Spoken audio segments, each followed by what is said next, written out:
Estados Unidos, país de la libertad, la democracia y la diversidad. Una nación construida por inmigrantes, invasores, que ha permitido la convivencia entre culturas, creando todo tipo de segregaciones étnicas invisibles, como el barrio chino de New York y los guetos.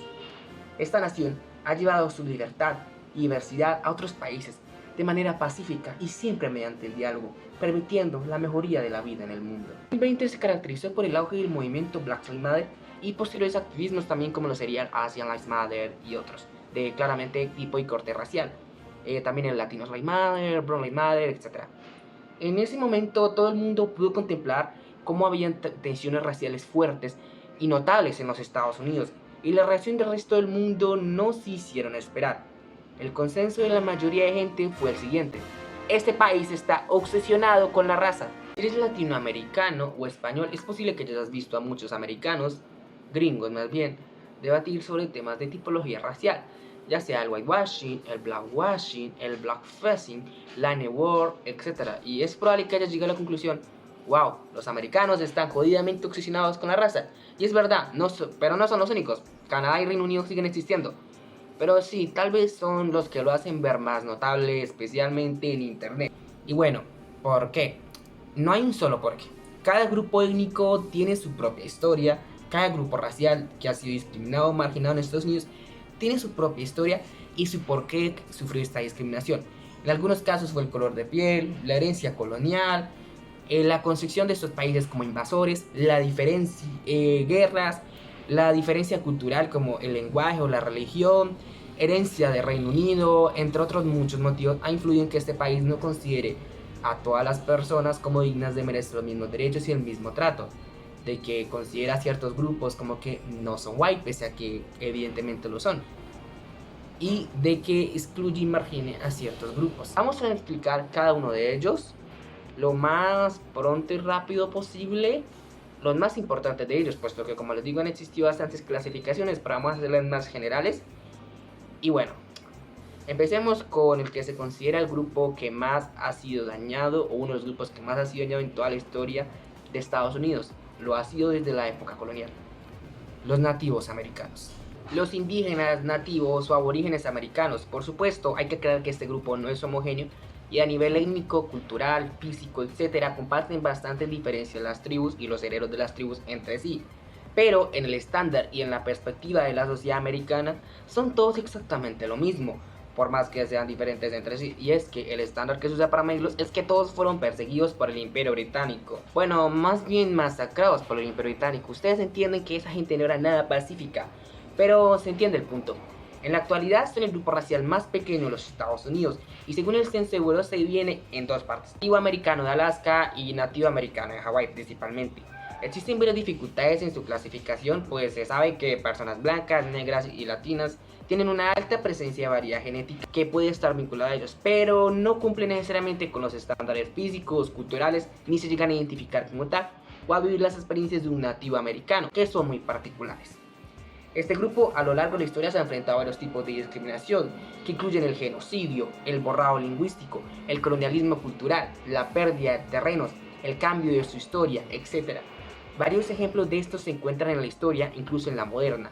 Véase el genocidio de Kalinago, la masacre de Narragansett, las escuelas para niños indígenas repletas de abusos físicos, sexuales y borrados culturales, e incluso cosas tan simples como la historia de Pocahontas, una niña de 11 años que realmente fue secuestrada y llevada a Inglaterra como un muñeco, pero de la que su historia fue convertida en un amor prohibido. Como consecuencia de esto, el grupo se enfrenta hoy en día a mayores tasas de diabetes, uso de alcohol desordenado, suicidio, tuberculosis y otros problemas de salud, discriminación sistemática, judicial y sanitaria, problemas en su escolarización, pobreza y dificultad de acceder a vivienda o servicios básicos. Una gran parte de los estadounidenses admite que no conoce a ninguna persona latinoamericana ni que es consciente de sus problemas o dificultades. Contrario a eso, este grupo sí es capaz de dar a conocer y comunicar los problemas a los que se enfrentan debido a su etnia. La esclavitud en Estados Unidos fue parcialmente abolida en 1865, tras haberse librado una guerra civil, porque sí, la única guerra civil que este país ha sido capaz de librar fue contra el bloque del sur, contra los esclavistas de los confederados que se oponían fervientemente a que les quitaran a sus esclavos. Esto ya dice mucho del racismo que han sufrido los negros y afroamericanos desde que los británicos los transportaron a América. Paréntesis aquí, el término negro en Estados Unidos también incluye a los migrantes del Caribe, el África subsahariana y a ciertos latinoamericanos con un tono de piel o rasgos lo suficientemente estereotipados para que los gringos digan, wow, that's black. Ahora, las cosas no acabaron con la abolición de la esclavitud, ya que tiempo después implementarían las leyes Jim Crow, que separaban los espacios públicos como los baños, escuelas, autobuses, etc. Y dificultaron la vida de las personas negras por varios años, impidiendo el acceso a una educación de calidad y las mismas oportunidades. Incluso deportistas de élite se vieron afectados por estas legislaciones, que no fueron abolidas hasta 1964 y 1965, con el Acto de los Derechos Civiles y el Acto de los Derechos del Voto. Pero la cosa no paró ahí. En los siguientes años se siguió con la tendencia de leyes o comportamientos de discriminación y exclusión racial. Las personas negras eran sistemáticamente excluidas de recibir ayudas económicas, sanitarias o de proporción del hogar, aún en las mismas condiciones que las personas blancas. Para ese momento las personas negras llevaban poco más de 100 años siendo libres y sus situaciones económicas eran precarias, pues empezaban en un terreno que ya de por sí era desigual, lo que acompañó de fenómenos como la guerra contra las drogas que se dirigieron sistemáticamente hacia las comunidades negras y que socialmente la discriminación aún persistía en los bancos y en los puestos de trabajo. Pues no es sorpresa que hoy se contemple la desigualdad y segregación racial en las ciudades, en barrios como los llamados guetos. Existen eventos históricos pequeños, pero sus implicaciones son enormes, como el caso de los 5 de New York, el asesinato de George Floyd perpetrado por el mismísimo Estado, las casas con pintura de plomo que afectaron a la salud de muchos niños negros, el linchamiento de Emmett Till, entre otros, han sido manifestaciones de cómo el sistema judicial, sanitario, económico y social de Estados Unidos ha tratado a las personas negras como ciudadanas de segunda categoría, excluyéndolos y llevándolos a ciclos de pobreza y criminalidad casi eternos. Una de las cosas más importantes para aclarar es que tanto el término árabe como musulmán para referirse a lo que se suele concebir como este grupo son incorrectos.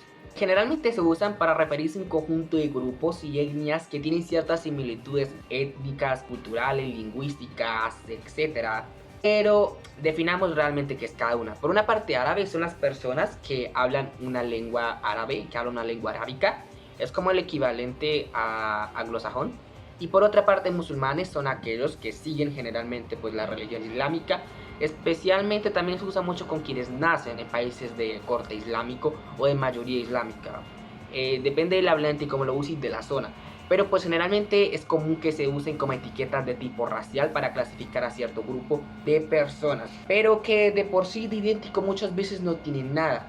Sin embargo, el pensamiento común engloba estos dos términos como lo mismo. Y en esto generalmente se incluye a las personas provenientes o con ascendencia cercana de Oriente Medio, el norte de África y ciertos asiáticos del sur. Muchas de las personas en este grupo se identifican como blancos, pero en los últimos años varias organizaciones han cuestionado el uso del término y se los ha catalogado como racialmente ambiguos. Para varios investigadores, estas etiquetas deben usarse para discriminar ciertas prácticas asociadas a la religión, en especial pues la religión musulmana. El inicio de este fenómeno se ubica entre las tensiones del gobierno estadounidense y el mundo islámico. Se suele responsabilizar a los atentados del 9/11 que comenzaron a difundir el estereotipo del árabe terrorista.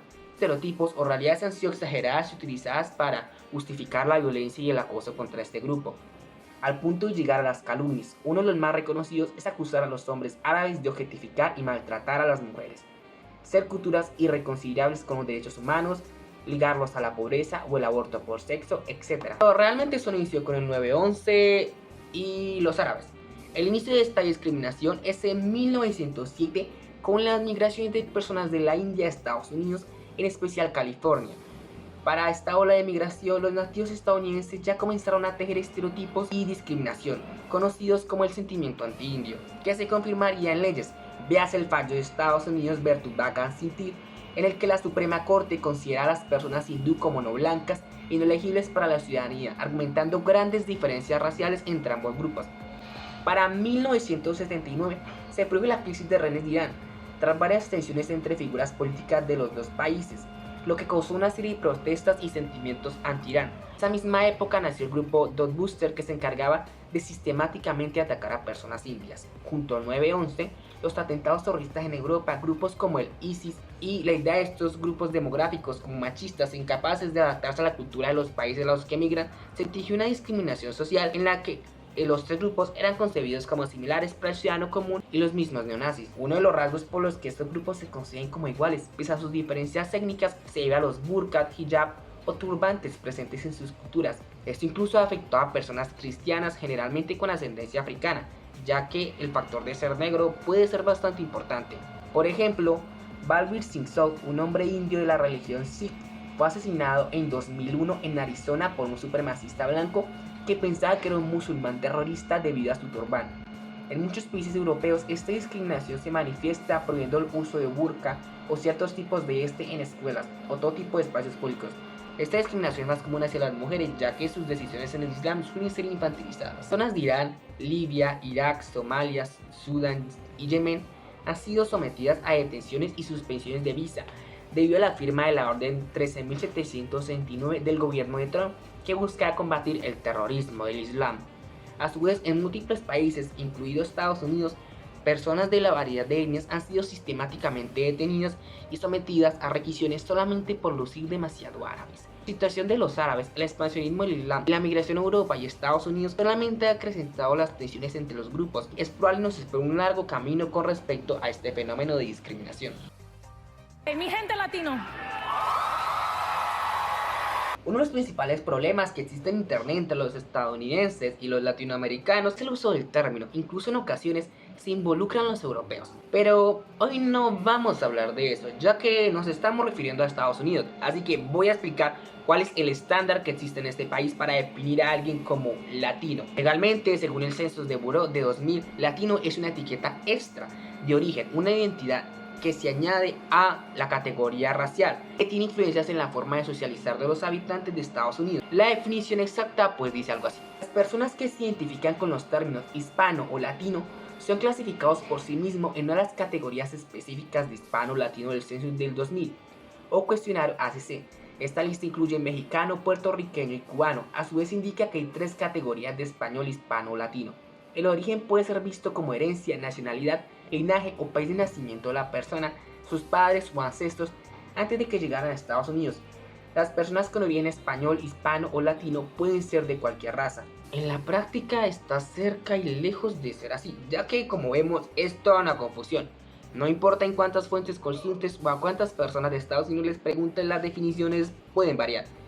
Incluso en la misma Wikipedia se admite que no son un grupo homogéneo y pueden no ser reconocidos como grupo étnico o racial con facilidad, por lo que nos enfrentamos aquí a un serio problema de definiciones. Pero existen características que pueden influir en que una persona sea considerada latina a ojos de los estadounidenses. La primera es el color de piel y la etnia. Históricamente en Estados Unidos los latinoamericanos han sido ligados a México, aunque en otros estados lo son a Cuba, Puerto Rico y República Dominicana. Particularmente estos países se caracterizan por sus rasgos mixtos. Uno de los más comunes es ser moreno, o como actualmente dicen algunos estadounidenses, brown, por lo que en el ideario norteamericano, latino es aquello que no es blanco ni negro. Este estereotipo está lejos de ser verdad. La mayoría de latinos de Estados Unidos son blancos. Hasta el 58% se identifican como blancos y no hay gran diferencia entre los migrantes o nativos de Estados Unidos en este aspecto cuando se incluyen otras categorías raciales. Incluso la opción de asiático, raza mixta o indígena son usados por los latinos, aunque tienen preferencia por definirse a sí mismos como hispanos, pero más para aclarar su país de procedencia en su identidad étnica. De allí la existencia de términos como afro-latino, white latino, asian latino, white hispanic, white Puerto Rican, white Mexican, afro-mexican, afro-colombian, etc. Que a nosotros los latinoamericanos nos llegan a dar cringe y nos resultan extraños, pero en ellos son importantes, ya que reafirman su identidad u orígenes, y esto influye en su vida, pues aparte del color de piel existen otros factores importantes a tener en cuenta, como el idioma. Aquí generalmente se habla de una hispanofobia, que sorprendentemente viene de la discriminación hacia los españoles, y el mito de la leyenda negra, de lo que hablaremos más adelante. Es el habla del español o el acento, ya sea como lengua nativa, secundaria o el Span English, uno de los principales detectores de la latinidad, incluso un español mal hablado que se ha perdido con el tiempo, como es el caso de Miles Morales. Sí. Cálmate, mami, eso no es my fault. ¿Qué es eso que esto no es my fault? ¿Tú estás tomando una clase en Spanglish? O el mero uso de muletillas o modismos influyen en la posibilidad de sufrir discriminación. De hecho, es por eso que muchos latinos en USA se identifican con personajes que pierden su fluidez o dominio del español, ya que a día de hoy hablarlo es motivo de vergüenza y discriminación, pese a ser el segundo país con más hablantes de idioma en el mundo. La religión y la cultura también son una de las causales, específicamente el catolicismo y las referencias a la cultura mexicana y mixta. Cuanto a la religión en Estados Unidos, todo aquello que fuera contra la norma del protestantismo anglosajón ha sido causal de discriminación, en especial si esto se liga a grupos técnicos.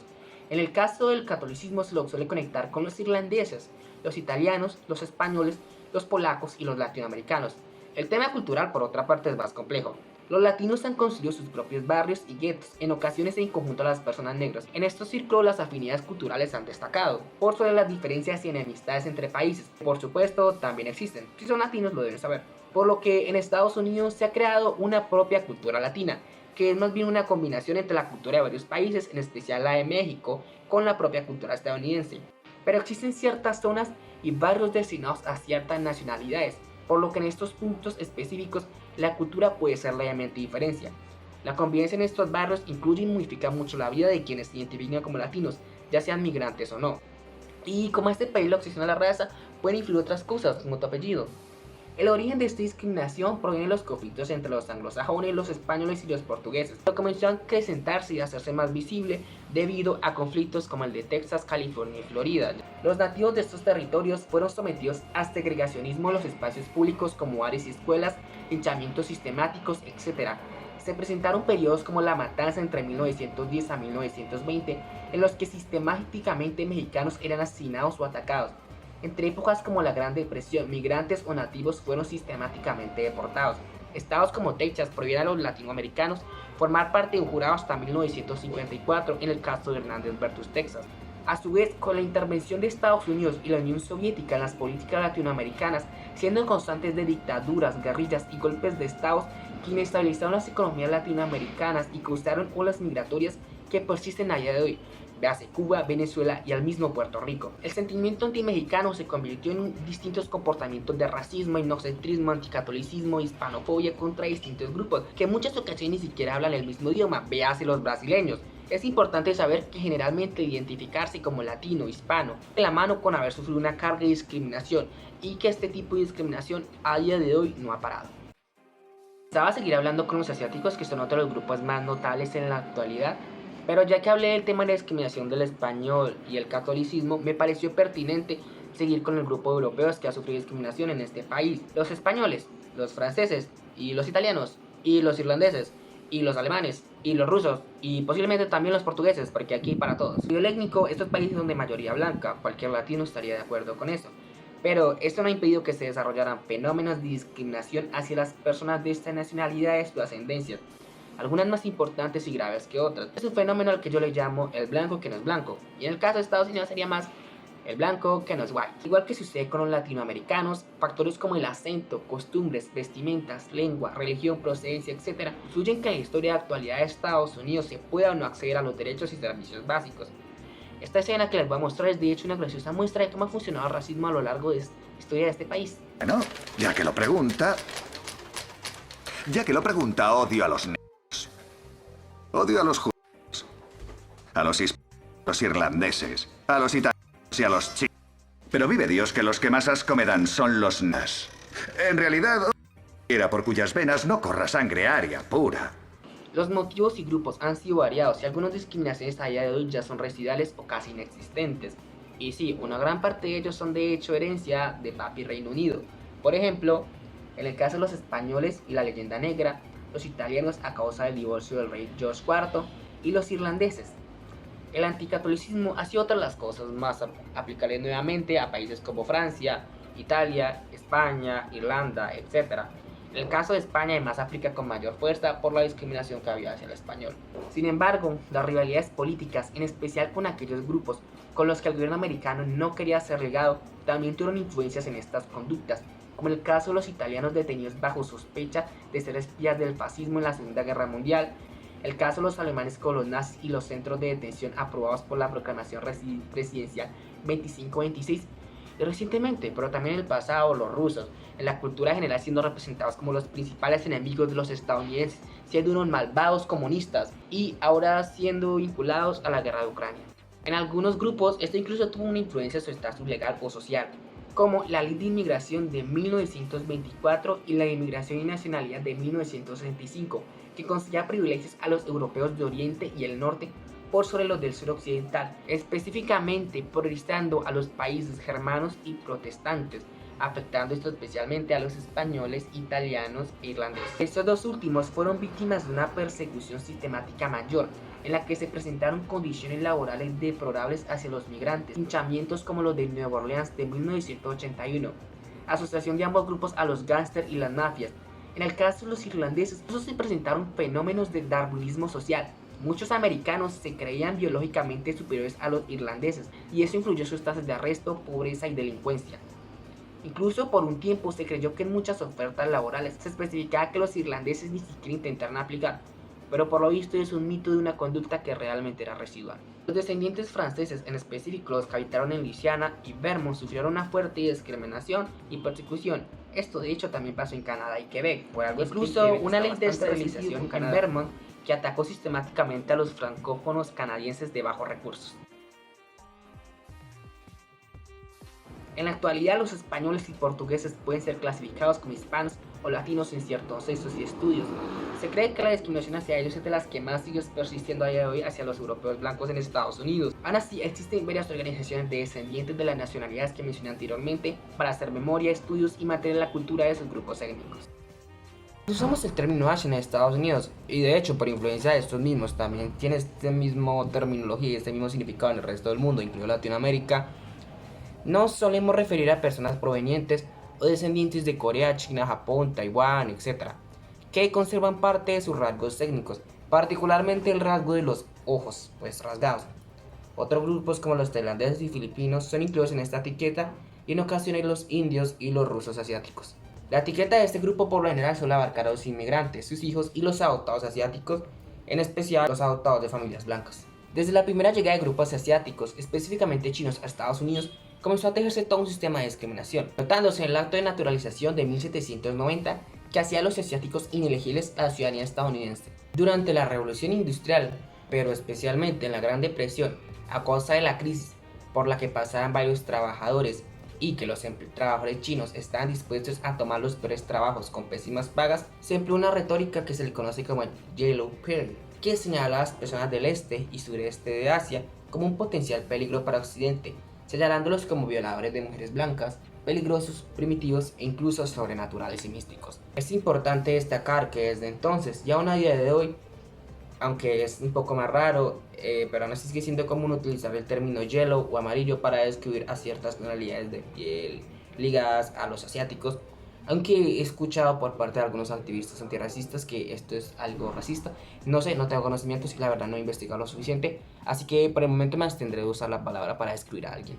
A causa de la retórica del terror amarillo se cometieron linchamientos masivos, como la masacre china de 1821 en Los Ángeles, la masacre de Rock Springs en 1885 o la de Hell's Canyon, y se aprobaron leyes como la reforma a la Constitución de California que prohibía emplear a personas chinas en puestos gubernamentales y sellaba la capacidad de los gobiernos locales de expulsar a las personas chinas de las fronteras, o el acto de exclusión chino del año 1882 que prohibió la migración por motivos laborales durante 10 años. De hecho, los federales se obsesionaron con ser jodidamente racistas, aprobando la ley Gary que exigía a los residentes chinos llevar su permiso de residencia en todo momento o arriesgarse a ser deportados o esclavizados por un año, y la ley Scott que prohibía a los trabajadores chinos regresar a Estados Unidos. No fue solo un asunto del gobierno federal, las ciudades y estados también aprobaron varias leyes o sentencias de exclusión y privación de derechos. En 1898 Filipinas se convirtió en una colonia estadounidense tras haber sido comprada junto a otros territorios de pertenencia a España. Permite un asunto de migración de filipinos a los Estados Unidos. En 1907 el número de migrantes japoneses comenzó a aumentar, estando estos dispuestos a tomar los mismos trabajos que anteriormente le correspondían a los chinos, por lo que Roosevelt aprobó la Orden 589, prohibiendo a los trabajadores japoneses y coreanos entrar a Estados Unidos, incluso si estos poseían documentos válidos. Ese mismo año se llegó a un acuerdo informal entre ambos países. El imperio japonés no permitiría a más de sus ciudadanos migrar a Estados Unidos, a cambio de que estos últimos no tomaran acciones contra los trabajadores ya presentes en el país e intervinieran en la exclusión sistemática que sufrían los alumnos japoneses. De hecho, tanto ellos como los coreanos debían compartir espacios con los chinos, presentándose fenómenos como el de la escuela primaria china de San Francisco, que se convirtió en una escuela oriental. Por eso estos grupos étnicos tienen mejores relaciones en Estados Unidos que en sus respectivos países.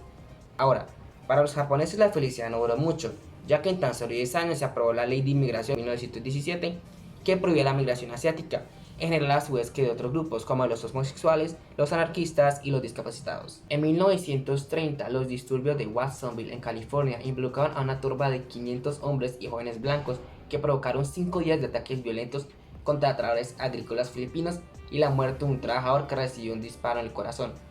La ley T.D. del 34 permitió que Filipinas se convirtiera en un país soberano, independiente, después de 10 años y muchos más de la población exigiendo su independencia. Y establece a su vez una cuota de 50 inmigrantes filipinos autorizados a vivir en los Estados Unidos por año. La situación de la Segunda Guerra Mundial creó tensiones y a su vez alianzas con distintos países asiáticos, particularmente Japón y China. El gobierno estadounidense quiso establecer alianzas con China y disminuir la xenofobia, mientras que esperaba el efecto opuesto con el imperio japonés, promoviendo el luz como JAF y postres para la reubicación de los migrantes japoneses. El presidente Roosevelt firmó la Orden 9066, afectando hasta 120.000 ciudadanos japoneses en el país, que fueron reubicados e incluso arrestados, en lo que muchas personas consideran campos de concentración en versión estadounidense, mientras que los chinos por otra parte fueron beneficiados con la ley Magnuson, que permitió que volvieran a migrar al país. Existen todo tipo de registros de torturas y mutilaciones que llegan a sufrir los soldados japoneses, que eran incluso peores que los que llegaron a sufrir los soldados occidentales, como los italianos y los alemanes. Y creo que es necesario aclarar, pero solo por si acaso, aquí no nos bancamos para nada, ni blanqueamos ningún tipo de crimen que haya cometido el imperio japonés y sus soldados. De hecho, es un tema del que planeo hablar cuando haga una versión de este video, pero con Japón. Estos comportamientos también afectaron a los soldados japoneses que decidieron servir en el ejército americano, siendo sistemáticamente excluidos y relegados al régimen 442 y al batallón número 100. Patrones similares se repitieron en la guerra de Corea y de Vietnam, y su afectación se dirigió a gran parte de la población asiática en general, pese a que habían países asiáticos en ambos bandos, y tuvo influencia en los constantes crímenes de guerra cometidos por estadounidenses en estos terrenos. Aún así, para el año 1948, el presidente Harry Truman firmó la ley ejecutiva 10.009, si no estoy mal, 10.009, que revocó 2 órdenes anti-Asia, lo que sumaba las alianzas con Corea y Japón, convertirse en los pactos de juegos gringos, la ley de inmigración del 65 que abrió la puerta de la migración a los países que no fueran germanos de Europa del Norte, y las visas temporales de los 90 motivó más la migración e inclusión de las personas asiáticas a la cultura y el sistema del país, por lo que comenzaron a dominar varios espacios de tecnología e incluso ganar y estudiar más que los blancos o tener niveles de pobreza menores a la población general, fenómeno por el que sufren el Model Minority. Eso hasta que revisamos en los grupos étnicos y nacionales y descubrimos que grupos como los laosianos, butaneses, birmanos, nepaleses, mongoles, etc. se siguen enfrentando a todo tipo de desigualdades en el país, y que el estereotipo de inteligentes ni siquiera solo es una ventaja para las personas asiáticas, sino por el contrario, es una herencia cultural y estigma que es causante de problemas de salud mental. En la pandemia del COVID-19, los ataques con prejuicio racial hacia los asiáticos experimentó un aumento de hasta el 150%. En 2021, el sesgo anti-Asia fue la séptima causa de producir ataques de odio en los Estados Unidos según el FBI. Para 2022, hasta el 20% de los estadounidenses pensaba que los asiático-americanos tienen la responsabilidad en la epidemia de COVID-19. Hasta un tercio tiene un sesgo de desconfianza nacionalista. Son de los grupos que más se enfrentan al fenómeno del extranjero eterno. Latinoamericanos, la variedad étnica, genética y cultural es bastante común. Es el pan de cada día, en parte gracias al fenómeno del mestizaje, que nos ha permitido a las distintas culturas convivir entre nosotros. En Estados Unidos el tema es más complicado, ya que tras la abolición de la esclavitud se impulsaron todo tipo de leyes que dificultarían la producción de este fenómeno, en especial con etnias que la gente concibía como inferiores. Desde los asiáticos hasta los nativoamericanos fueron víctimas de este tipo de leyes. E incluso entre personas de color, como se suele decirles allá, entre personas racializadas de distintas culturas y etnias, hubieron prohibiciones. Todo esto impulsó más el separatismo, que ya de por sí tenía otras bases jurídicas y sociales en el país, y para ser peor, afianzó la creencia de la existencia de una pureza racial y de que las diferencias étnico-culturales tenían una base biológica. Estas leyes terminaron siendo reprimidas por Loving versus Virginia, pero tardaron aún más en ser eliminadas de los códigos penales. Y todos sabemos que esto no es fácil de borrar, no es algo a lo que de la nada se le puede hacer borrón y cuenta nueva. La concepción de pureza y de las diferencias étnico-culturales a día de hoy siguen persistiendo con mucha fuerza. Y con la implementación de términos como birracial o raza mixta, nuevas etiquetas han surgido, etiquetas en las que se le da importancia a la nacionalidad estadounidense, el tono de piel o la ascendencia de los padres o abuelos. No es raro encontrar descendientes de segunda o tercera generación que en su identidad racial destacan la raíz de su familia o incluso su proveniencia de otros grupos étnicos, como los judíos, que ni siquiera han sido sistemáticamente discriminados como los suecos. Y es que esta ascendencia por la historia del país es algo bastante importante, en especial para quienes han enfrentado a discriminación por esto. Este grupo, que se le percibe como dos o más razas en varios cestos, birracial, mixtos, etc., presenta tasas de problemas de salud mental bastante altos, lo que puede ir de distintas discriminaciones a las que llegan a estar expuestos. Cabe destacar que para la perspectiva de otros países como los países latinoamericanos, ciertos países asiáticos, europeos, etc., el término raza mixta puede ser bastante problemático, ya que tiene fuertes influencias en el nacionalismo y, por ejemplo, se ignora que entre los mismos países existen distintas etnias y conjuntos raciales, pero esto es una crítica que es mucho más compleja de elaborar. La necesidad de Estados Unidos de llevar y promover la mala libertad a todo el globo lo ha involucrado en por lo menos 469 intervenciones militares / guerras.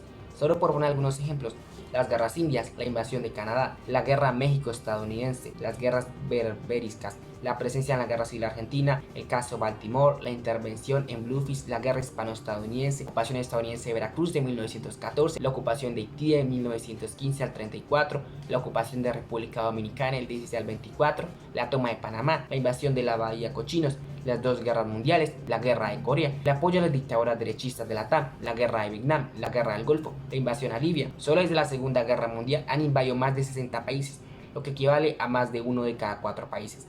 Si buscan mapas van a encontrar grandes porciones y mucha variedad, pues son una cierta dificultad y se toman distintos estándares o periodos de tiempo para establecer las listas. Por ejemplo, algunos olvidan la intervención de Estados Unidos en el Plan Colombia, y que de hecho tuvo auge en la época de Álvaro Uribe Vélez, mandato muy afamado en mi país por la masacre que involucraron los falsos positivos. Según Amnistía Internacional, el Plan Colombia involucró el incremento de las víctimas del conflicto armado interno, de las violaciones de los derechos humanos y los falsos positivos, el incremento de la minería ilegal, la amenaza de las bandas y otros grupos emergentes, entre muchas otras consecuencias. Y podemos considerar que estas consecuencias incluso serían leves si tenemos en cuenta que ciertos países después de intervenciones estadounidenses han sido sometidos a dictaduras, golpes militares, golpes de inestabilidad económica y social, han sido masacrados, sufrido genocidios, han sido despojados de sus tierras, de sus familias, etc. Uno de los mejores y más recientes ejemplos es Irak. Solo hay que hacer unas búsquedas para ver todas las barbaridades a las que fueron sometidos los habitantes por parte del ejército gringo. Y para peor, a día de hoy ni siquiera han tenido reparación. Muchos podrían argumentar que tal vez algunas de estas intervenciones están justificadas para proteger la soberanía de ciertos países, como lo llegan a hacer Corea. Y vean, esto no se los voy a discutir. Sin embargo, usemos el caso de Corea como análisis de cuando Estados Unidos ha sido el bueno de la historia. Empecemos con que todo se trataba de conveniencias políticas. Era toda una cuestión de ganar a los comunistas. Un deseo tan grande que fueron capaces de hacer que la ONU interviniera por primera y única vez en la historia. Y esta es la parte más graciosa, porque nunca más volvió a haber una intervención tan importante de esta organización en algún conflicto, mucho menos cuando Estados Unidos es el detonante. A su vez, esta guerra, al igual que las dos grandes, marcó un precedente de discriminación y violación de derechos humanos en Estados Unidos hacia los otros países involucrados, y las decisiones tomadas tuvieron muchos sesgos racistas. Ya ni siquiera hablamos de que fueron usadas para establecer un dominio y hegemonía cultural sobre Corea y Japón, que en ese entonces pasaban por tiempos difíciles. Ay, cómo es de bueno el neocolonialismo, ¿no? Así que incluso cuando son los buenos manipulan a los entes de control internacional a su favor, difunden la discriminación en su país, tienen sus propios intereses, manipulan a las naciones pequeñas y cometen crímenes de guerra con sesgos racistas. ¿Cómo será entonces cuando son los malos? La peor parte posiblemente es que estas intervenciones son muchas veces defendidas bajo la idea de que mejorarán estos países y culturas, de que les brindarán un mejor sistema, les darán la libertad, la igualdad, la estabilidad, la protección de minorías, cuando a la hora de la verdad solamente han causado crímenes de guerra, genocidios, desestabilizaciones, dictaduras, conflictos, invasiones y en el mejor de los casos sistemas económicos competitivos y deprimentes que están orillando a su población a la extinción. Y ahora que lo pienso, ni siquiera he hablado de las intervenciones, influencias y bloqueos económicos, sociales y culturales, ya que el poder de este país está en todos lados, gobernando la industria del entretenimiento, acaparando los premios de esta, imponiendo su lenguaje, manejando la diplomacia, presionando a sus afiliados dependientes, usando el poder de veto. No importa dónde estés o quién seas, siempre estarás sometido a la propaganda americana, siempre querrán hacerte envidiar el sueño americano.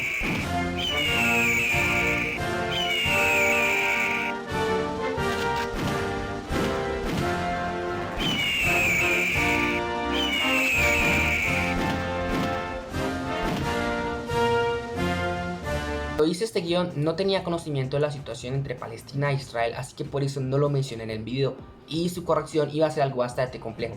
Entonces aprovecho para mencionarlo ahorita. Sí, en efecto, mucho de lo que está haciendo actualmente Estados Unidos por el tema de Israel y Palestina es otra muestra de su colonialismo y de su intervención en otros países a los cuales no le corresponde intervenir. Es otra muestra de cómo este país ha sido totalmente genocida con ciertas poblaciones minoritarias y como siempre ha buscado oprimir a otros. Así que sí, Palestina es otra víctima más del sistema estadounidense. Esperemos prontamente y su pueblo pueda ser libre para que puedan solucionar todos los problemas que han estado pasando históricamente. Así que bueno, from the river to the sea, Palestina will be free.